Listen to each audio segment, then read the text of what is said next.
Hello everybody and welcome once more to Equips Lab. And today I plan here to exchange the brake fluid of my Toyota 4runner and also to replace the brake hoses. I was checking them before and I saw they're pretty bad shape already, and I can advise you that it's one of the first things to get bad in brake system and can cause you serious problems. So let's replace this preventively.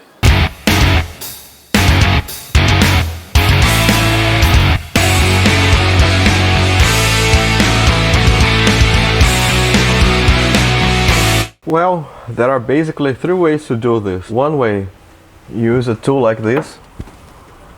It's a manual pump. You put these holes in the brake caliper and then you pump it with your hand.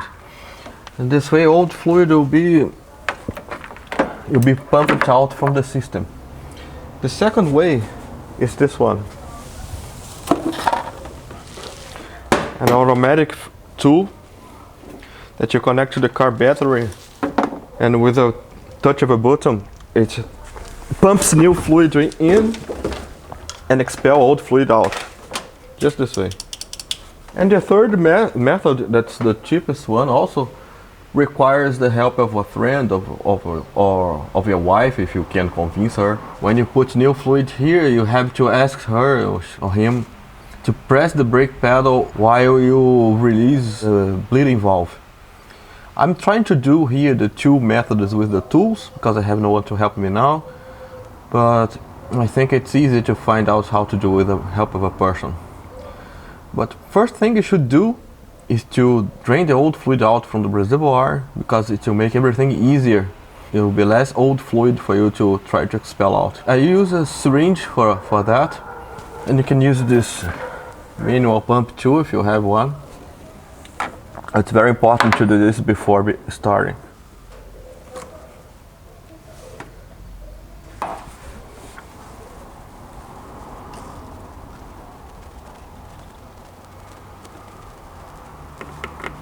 It's a rather large reservoir, but don't remove the whole oil, otherwise a lot of air you're gonna enter the system.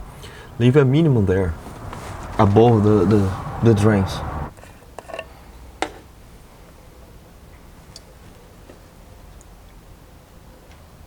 This electrical tool, it works very well with my Mercedes-Benz because it comes with the same kind of cap here that screws perfectly Mercedes-Benz, but this one is not screwed. You have just to pop in and pop out. So it came also with some kind of universal cap. I don't know yet if it's going to work with this car, but let's try it. As you can see here, we have to loosen this in order to make it better.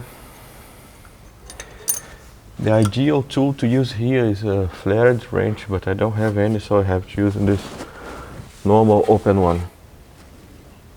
This is the connection to loose down here to the caliper. Also, it's possible to see that the hose is already in very bad shape. If this blew out while I'm driving, I could have serious problems, and this car doesn't have already so good stability.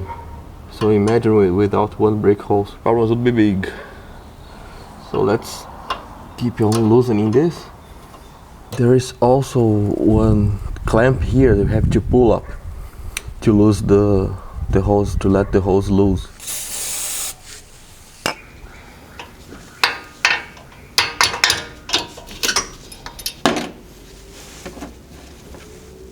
Here is the clamp. So to mount it back, it's pretty straightforward. Just need to do everything in reverse, and that's all. So now with the hose in place, it's time for brake bleeding. You loosen this bleeding valve with a 10mm wrench. Attach a transparent hose on it. Why it's important, a transparent hose? For you to have an idea when new fluid will begin to go out from the brake, and also if it, with a transparent hose, you can check if air keep coming out. Unfortunately, the power tool is not compatible with this car, so I'm going to do all of it with a manual pump. You must always check the reservoir level. You can never let it be empty this way, doing with this method. Otherwise, a lot of air you get in the system. When I went to replace the passenger side's hose, and I found out this hose is not original from the car, and there is some kind of adaptation here to use a generic hose. And nothing can be ever easy. God gives me strength. This I won't be able to solve at home. I'll have to take this car in a specialized shop, because some part of the tubing will have to be remade to fit in this part here, and then to put the original hose. So let's go. So guys, that is it. I took my 4runner back from the workshop. I took it to the, as I told you before, I took it to the brake specialized workshop, and they remade the tubings for the brakes and eliminated that adaptation it had. It's fine, it's okay. I didn't believe actually they would do the proper way. I thought they would just make another adaptation and replace the hose, the brake hose, for another hose that's not from Toyota's one, but they did it right. And this is what I want to tell you. Sometimes it's not worth to make everything yourselves. Sometimes it's just more practical and cheaper to take the car to some specialized workshop. Why am I saying this? It's not because it was hard to make this tube and eliminate this adaptation and make things back to original again, to bring things back to original again. But it would be expensive. I would need to buy a tool set to flare tubes, and for that this toolkit is hard expensive. It costs in Brazil it costs 800 reais, would be something close to $100. And to fix the brakes and paying for the service in the workshop, I spent just near $20, much cheaper. I didn't have to make any sacrifice. It was cheaper, and then I didn't wasted my time. So sometimes you have to, as more as you like to fix everything and do everything in our own garage, sometimes it's much better to take the car to a specialized person. And I think that's all. It solved one more thing in the list of problems on this 4runner. It's getting close to finish the stage, and I'm trying to finish as fast as possible, because I bought another car, as you're going to see in the future video, W215 Mercedes-Benz CL500, my favorite one. And for that I have to sell the 4runner to give some money back to the account. And actually, this was my first SUV. I was curious about having a real SUV, a 4x4, a bust, and true. So watching Scotty Kilmer videos, I got convinced Toyota would be a rather good choice. And it was. It's a rather funny car. It's reliable.